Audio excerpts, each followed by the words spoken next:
So now we have a door that swings out, and the retractable screen will mount right here on the hinge side, pulling across and hit this reveal over here. So again, we're going to try to hit this reveal with our retractable screen.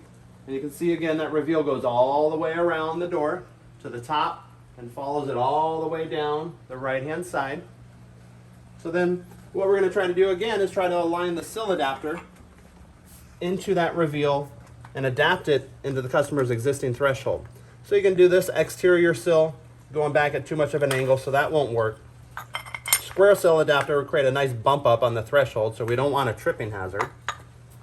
Curve sill, not going to work. It's almost falling off their threshold, so it's not secure. Oversill, that would work, but it's creating a nice big trip hazard on the reveal. I'm sorry, on their threshold. Another option is the extended sill. Open this door up so you can see. Extended sill is sticking too far forward. You can see it's sticking past the reveal. So you want it to be perfectly flush like that. So that will not work. A threshold sill, sticking too far forward, so that won't work.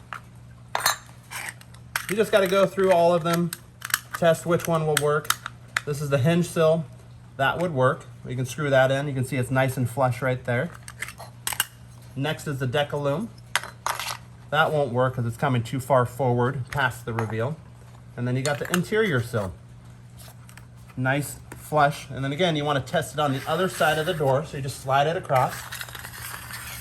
Check the reveal. Make sure it's nice and flush, which it is. Nice flush. And that's the one we're going to use. So this is the interior sill.